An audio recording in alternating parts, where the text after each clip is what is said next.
wait is finally over. We have a brand new Lumix S1 line camera. A more compact design, a 44 megapixel 8K full frame sensor with internal RAW, false color. There is so much to unpack here. But the big questions I want to answer, is this actually the camera we have all been waiting for? And do we have a new king of hybrid cameras? So no time wasting here, let's just get into those big headline new features. The star of the show is a new 8K 44 megapixel backside illuminated sensor. We have become so used to and accustomed to Lumix using that famous 6K sensor in all of their full frame bodies that this, to me, feels like a brand new start for Lumix cameras. Off of that sensor, the maximum resolution we can capture is 8.1K up to 30 frames per second.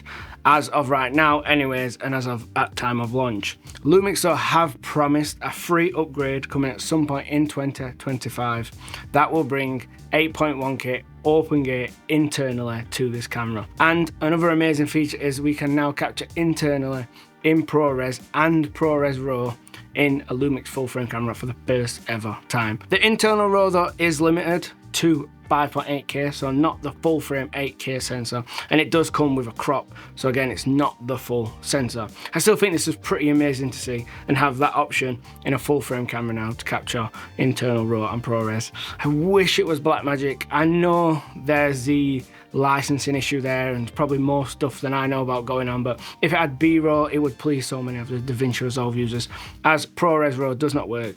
But that said, we can always just capture in ProRes what's pretty much just as good. And something else Lumix users have wanted for such a long time is 120 frames per second in 4K resolution. And that is here in this camera. Not only that, it comes in at 10 bits, so it looks amazing and it cuts really well in with that like 24 and 25 frames per second footage. The small downside here is it has a crop of 1.1, so like a small crop around the edges, but this is pretty standard across the industry. It's what Sony do and people like that. So, and for me this is actually proper full frame 4K 120. Internal 32-bit flow audio capture.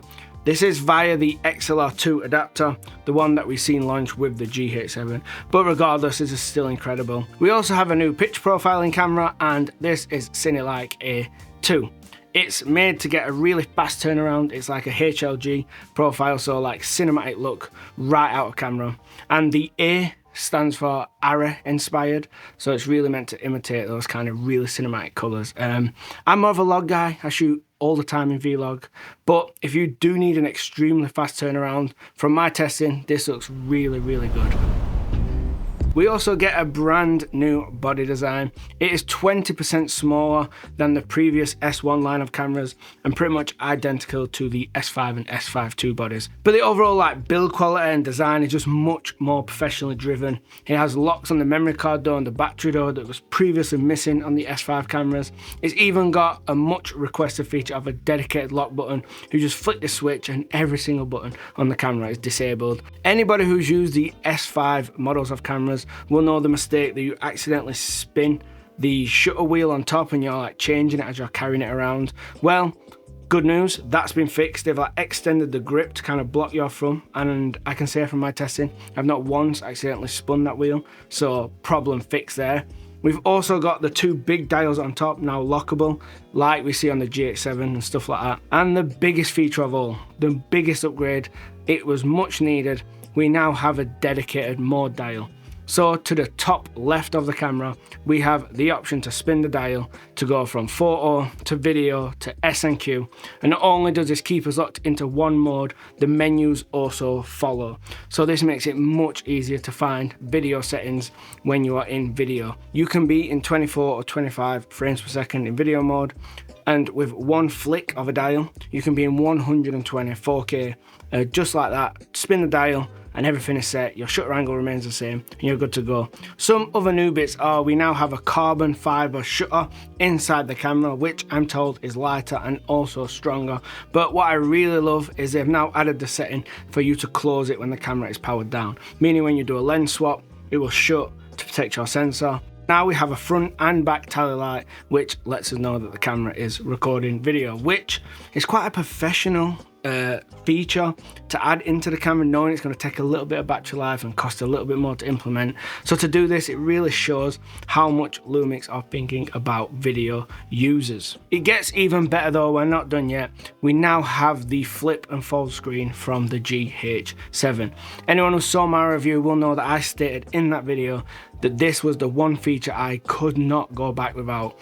I just missed it so much. When you go back to just the flip screen and the one that does not fold out, when you've got the camera close to your body, you just want to kind of fold it out and you don't have to rotate it out. It saves time, it saves effort. It's indefinitely better. There's also a new battery grip launching with this camera that looks pretty cool. I've not used it, I didn't get that in from Lumix. I'm told it's like designed for vertical shooting, so it could be good for social media stuff and turning your camera sideways. And obviously it also holds extra batteries, gives you much longer runtime. We have a brand new EVF and we have ditched out the rectangle design from the S5 body to a bigger circular design, which I do much prefer. I'm told it's now 5.76 million dots. Not quite sure what that means, but I can tell you it looks fantastic when you're using it, and it's a bit of a noticeable improvement, which is good news. And the final cherry on the cake is this new camera body is dust splash and freeze resistance.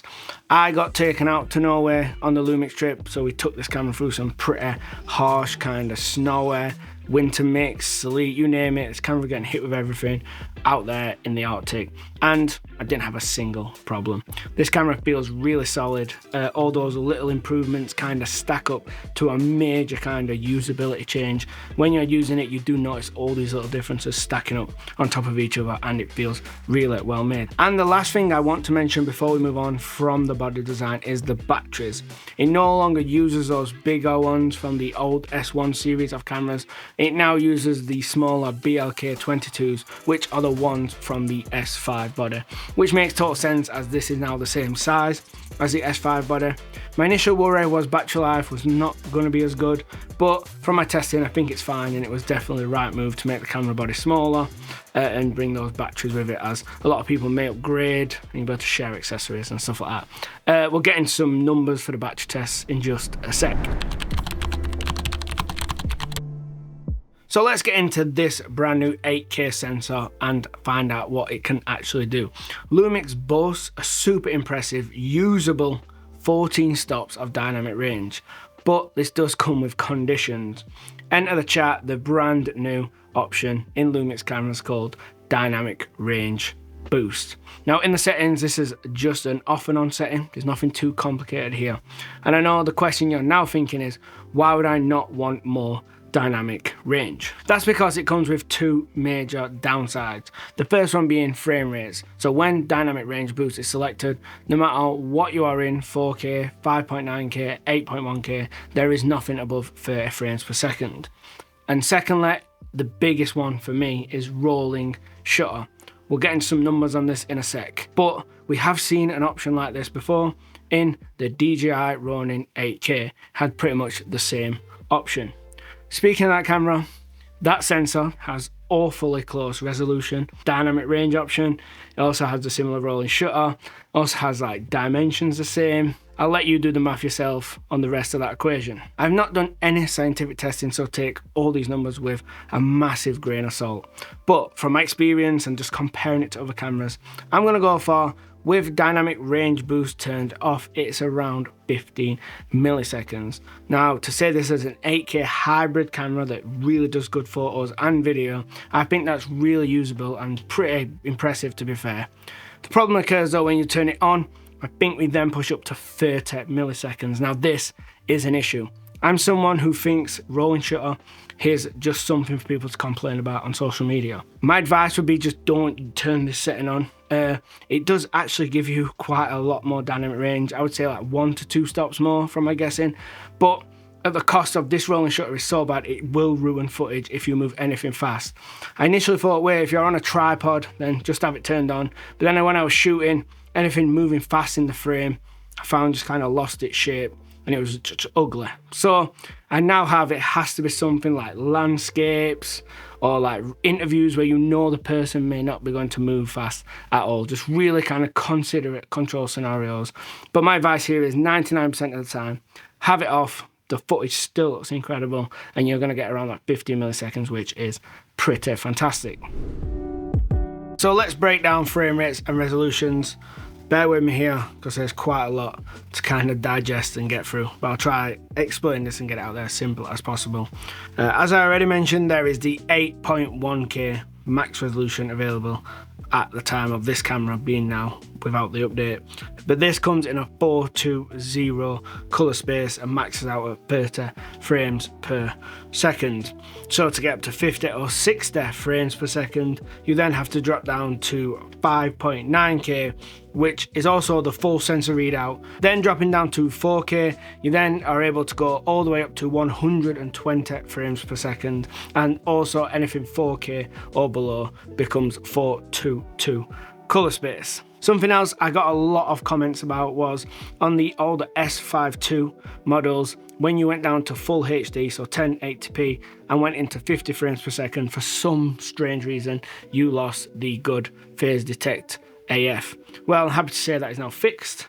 The only place it does not have the good AF, 120 frames per second 4K. It's still usable, it's like the better end of contrast base, and that said, I don't think there is many cameras out there I've ever used that have good kind of subject tracking phase detect AF in 120 frames. So with new sensor and this new dynamic range boost option, we also get new native ISOs. And this you've got to be careful of, because I'm so used to shooting the old ones of like 640 and 4000 that as soon as Panasonic give me the camera, and in the demonstration and conference they chose not to point out at new native ISOs, I took the camera and for the first day or two I shot at 640 and 4000. Lucky enough, it looked super clean and the images looked amazing. But let me just break down the new native ISO so you don't make the mistake I did. So with dynamic range boost turned off, we have a lower of 200 ISO and a higher second range of 1000 ISO. And with dynamic range boost turned on, we have a lower of 400 ISO and a higher of 2000 ISO.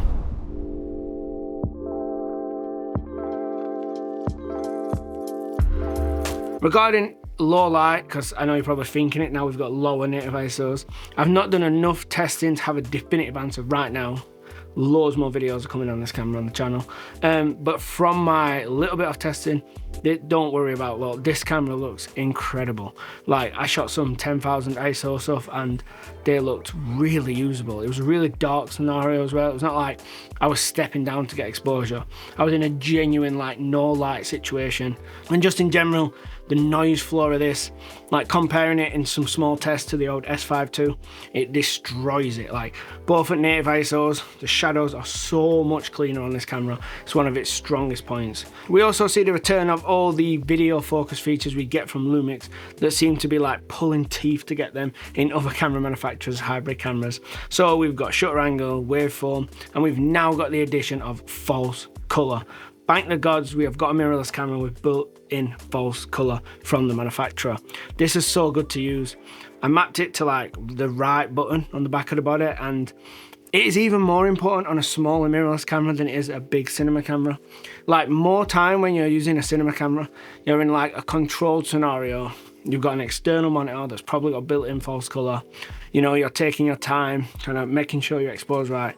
You flip that for when you are on a hybrid camera like this one, and you've kind of just, you're moving quite fast. Nothing's kind of that controlled, and you've got such a small little screen. So like being able to just whack on those bright colors to show you those bright red of where it's blowing, and it's just so much more important. Like being able to expose properly on a small display is so underrated. So Lumix are also claiming to have improved on their already class leading IBIS system again. They're now claiming 8 whole stops of IBIS. That is up from 6.5 on the S5 II and even up from the 7.5 on the GH7. Now anyone who's used the GH7, like I don't know if it's because it's a smaller sensor compared to the full frame one, but the stabilization of that thing is out of this world, and this is claimed to be half a stop better than that. I just can't believe it, but from my small testing, it is really, really good. And along with the new higher stops in IBIS, we've also got a brand new mode, and it's called Cropless EIS. Now, this lives inside the E-stabilization section of your IBIS menu, which You have your physical IBIS that moves the sensor around in the camera, and then you also have the digital one, what will normally crop in. So they are claiming to be able to do digital like processing on the image without cropping in. Witchcraft.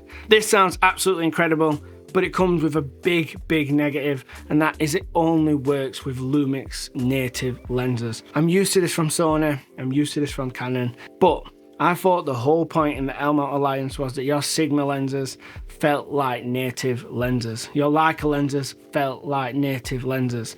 And this is kind of the first step in the direction that makes that not true.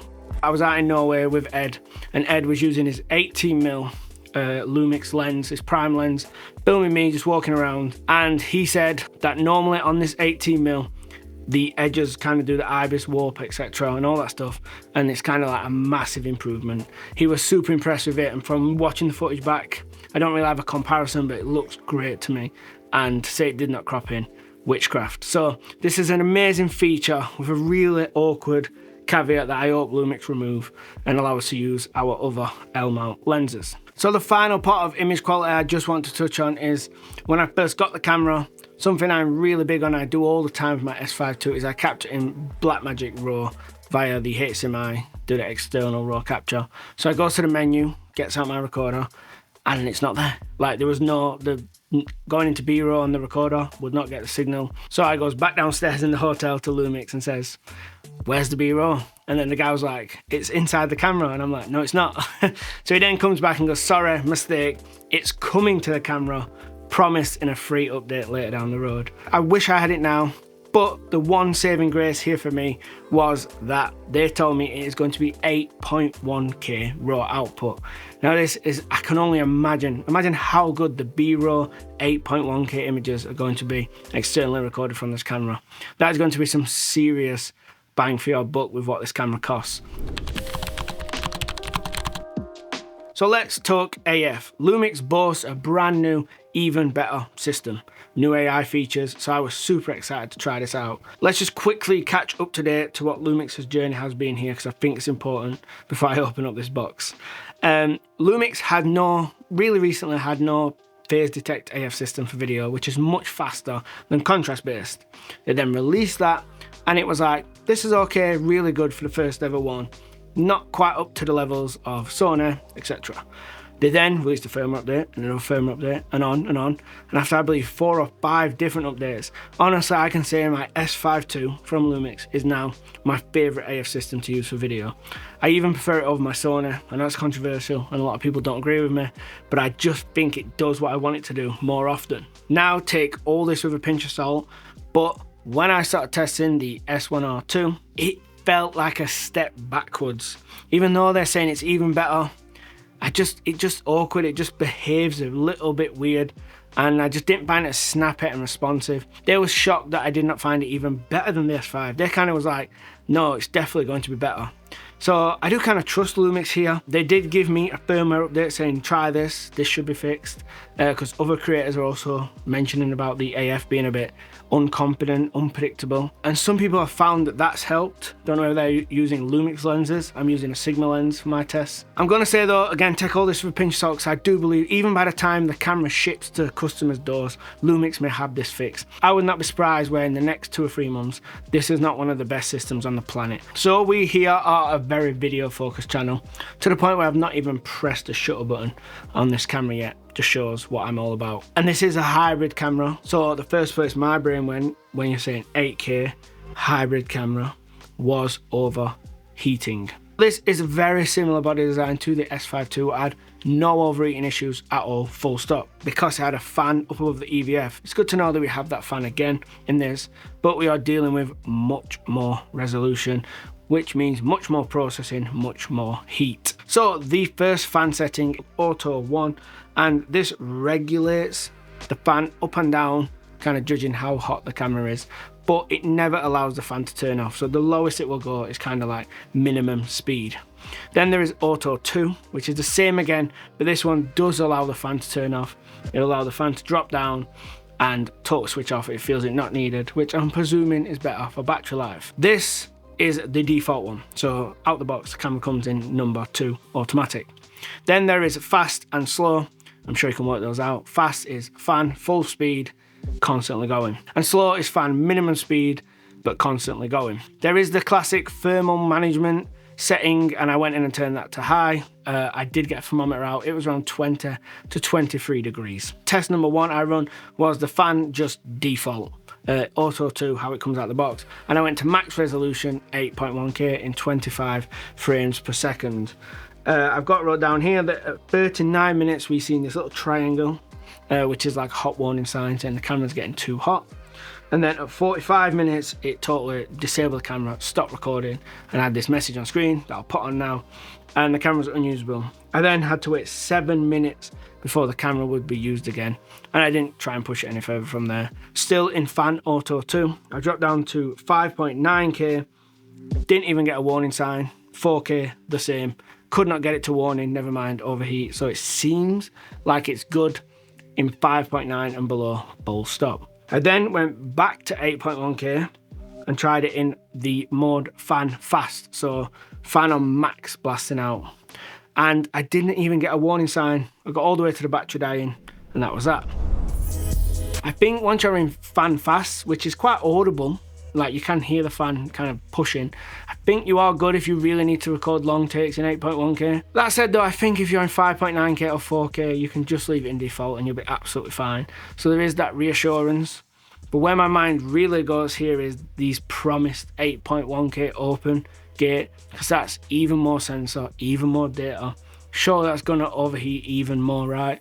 And it's only gonna have the same body. I did mention that they are now on the smaller batteries. In those tests where I got the 8.1K to kind of fully go till the battery died, I got 1 hour and 16 minutes off a battery. I do think it was the right choice to go for the smaller batteries and shrink the body. So let's get into media. We now see the full frame cameras, get the update, and we now have a CF Express Type B card in the camera. Moderner, faster, safer, all the good stuff. The second slot is still SD card. Now for me, as like a professional videographer, I would have preferred 2 CF Express Type B cards, but I totally understand for people upgrading, and especially photographers. I know most photographers still use SD cards. So I think in this hybrid camera, it totally makes sense. And also we do get external SSD recording in this model. So no kind of X variant or costume moment or anything like that. It just comes in the camera out of the USB-C port into most SSDs like normal. We also see the return of proxy recording, which is great, and Frame.io integration, which is also great. But what is new is we have a brand new app called Lumix Flow. I don't want to be too harsh here on this app because I know it's brand new and it's probably going to get more development, but as it stands at the moment, it's good in theory, but it's kind of lacking in features. The concept here is it's just like the other manufacturers' ones where you use a USB-C cable to come out of the side of the camera into your smartphone, turning it into a monitor. And in theory that does work. It's a little laggy for me on my Android. Presuming it probably works better on iOS devices. My main gripe is the feature set. It is really lacking. There's like no buttons in there. It don't really do much. If you're filming vlog in camera, it doesn't output vlog. Like you just get the log image via the USB-C. There's no way to kind of overlay LUT in the app, so you're stuck filming vlog. There is this cool kind of shot list / storyboard element inside there. That the idea is you can like flick between the image of your camera and your shot list to tick off your shots. But this is a long way away from me replacing the Axiom CineView. I think rather than do this, I just pick up one of those. That is a dedicated device and company, and it's so much more features, and I don't really ever see Lumix catching up. Hopefully they prove me wrong. Let's talk about inputs and outputs. This camera has every single thing you'd expect on a hybrid mirrorless camera. So we have a headphone for monitoring the audio, a microphone for capturing audio, full-size HDMI, which is going to have RAW capability, and USB-C, which is used for SSD recording, and can also power the camera, so it's PD. We also now, an extra body design feature is each individual I/O has its own rubber flap. I actually got my old SmallRII S5 cage to fit onto this camera. The only bit that's slightly different is the grip. What you hold is slightly larger, I think, just to make it a bit more comfortable. But other than that, I managed to get 2 of the 3 screws in, so the other 2 on the side and the bottom away from that grip. And it seems fine, everything mounts on it, it's really sturdy. I'm sure we'll get like slightly altered ones just for this camera, but for people upgrading, knowing that it has the same batteries as the S5 II, and it also works with the cages and probably most other accessories, I think Panasonic have done a really good job. now we're up to date on what's new and what this camera can do, let's talk about what it's been like for me using this camera and kind of my real world experience. I am going to be testing this camera against many other cameras on the channel, so make sure you're subscribed and let me know in the comments below whether you want me to test against FX3, S5 II, or even Burano. Whatever you ask for, I will do. So I'm going to start off with all the bad stuff I don't like and finish on all the good stuff I think are kind of excellent about this camera. And the first one I want to start off with is rolling shutter. I'm someone who does not really care about rolling shutter. That said, 30 milliseconds is quite getting there. Even the people who don't care about it have to, because it ruins your images. I'm a bit confused and conflicted on this dynamic range boost section. I feel like it's there just so they can write on the box, this has 14 plus stops of dynamic range. So if that's true, it's a marketing gimmick.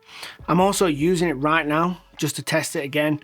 So hopefully this doesn't look too weird or broken.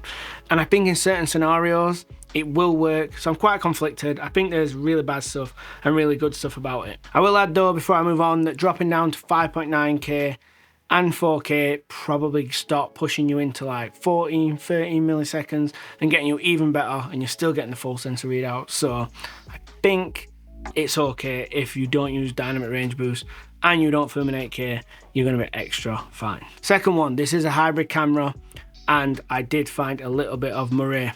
I kind of expected it. It's a 44 megapixel sensor, and especially if you start cropping in on it or kind of pixel peeping. I was shooting a dock out in Norway and it had kind of the rail along the floor with these fine patterns on. It's just a bit busier, like a bit of a dancing noise look over the top of it. And you might say, well, why didn't they put an OLPF filter in there? And that's really easy to say to Lumix. But if you're a photographer, the last thing you want is a filter in front of your sensor that makes your images soft. Moire is not really a big deal for photographers, it's more in moving images. This is a hybrid camera, it's designed to be good for photo and video. So I'm sure when Lumix make a video focus camera with an OLPF, this will be a non-issue. The AF in 120 frames per second. I would love it to have been like eye tracking, all the trackings, phase detect. I'm glad it has it and it works, and I've not really missed focus on any of my 120 frame shots, so I can't really complain, but I'm going to, because I'm a filmmaker and that's what we do. I'm here to say I want to see in the next video focus version better AF in 120 frames per second. 8K versus 5.9K versus 4K. Now I've done some quick side-by-side tests here and pixel peeped them, and honestly the detail is very close. I think this is because of compression. Data rates between 4K and 8K should be 4 times greater, hence it's 4 times more pixels, but it's not. It's just simply not how cameras work. So you're getting a more compressed image in 8K and a less compressed image in 4K, meaning side by side, pixel peeping on detail. The 8K is a little bit, but very minute differences because of that compression. Now when we can capture the RAW via the output of the HDMI, that'll be a totally different story. But for now, internally, I'm not sure that 8K makes the most sense because it's such a kind of 1-2% difference. And speaking of RAW updates, I'm going to complain about the promise features from Lumix. We've waited a very long time for this camera. Like, it would have been nice if it shipped with all these features included. I'm glad they're coming. I trust Lumix, they will come. They've promised me they're going to be free and no more of that paid stuff from the olden days. So it's good in that aspect, but come on. We've waited so long, they should be included on the day of shipping. Right, and that's really it for the bad stuff, so I'm gonna stop being grumpy and we're gonna move on to the good stuff and what I love about this camera, and there's a lot to like here. This thing is an absolute beast, especially in the hybrid world, so let's just get right in. The first one is colours. The colours of this thing are incredible. Like, I never thought the S5 II had bad colours, but instantly on the very first shot, you don't even have to take it to a computer, even on the little screen on the back here, it is just crazy how dense, deep and full the colours look. They pop. They have improved it so much. This is like one of the major things I always find when I'm moving from like Red, ARRI and Cine Alta cameras into mirrorless cameras is the colours feel empty. And honestly, this may be the first ever mirrorless camera I've ever used that has the colour density of those incredibly expensive video cameras. So whatever Lumix are doing here, keep doing it. And while we're touching on the screen on the back of the camera, I'm not sure if it's high resolution or faster or what it is just smoother. The interface, I'm someone who uses the line level a lot to get my shots level, and there's like more steps in it. The tracking of the eye, it's just smoother, it's like less jittery. Kind of has that feel when you've left it a couple of years and you jump into the newer phone and everything just feels snappy and modern. The noise flow, oh, this camera is so clean. If you're someone who likes contrasted, clean images with exceptional colour, then this camera is for you. Outer camera is just like, oh, the colours and contrast. It needs very little work. I may say it's a little bit too sharp for my liking, and an OLPF filter would just fix it. But I know the photo world restricts that, and I'm sure I'm looking forward to that in a future Lumix camera. But yeah, just the noise flow and how clean the shadows are is amazing. The new body design, I remember saying when I reviewed the GH7, all they need to do is take that body and take the S5 II body and squish them together. And that's exactly what they've done. So honestly, I can't complain. I think all those little changes, faster menus and the port doors and the little correction of the thumb mistake we had, all these little things add up to just an overall much, much better experience. So I guess the big question is now, is this the camera we have been waiting for from Lumix? And I put out to you. I really, really want to know how people react to this camera. Let me know below in the comments. The answer to the question from my perspective is yes. I've never used a hybrid camera better than this. I'm not saying I've used them all, and I know very little about photos, but the ones all my friends have been sending me who've been testing this camera look absolutely incredible. So that for me means this thing has really good photos. I never really had that many problems with the S5 II, and this is way above it in terms of image quality. I think this camera just sits in a really nice place in the market. It's really great for upgrading from Lumix's cameras, but it's also really tempting for people to jump over from other systems and get a stupidly good value offer in terms of photo and video in one place. This is definitely replacing my own S5 II. It's simply better in every single way. I would swap it just for the better body design alone, never mind the better colours and resolutions and frame rates and on and on and on. Yeah, it's replacing it. And I'm super excited to see where Lumix go next. There's a ton more content coming very soon, but until then, if you want to see what lenses I've been using on the S1R Mark II, watch this video here.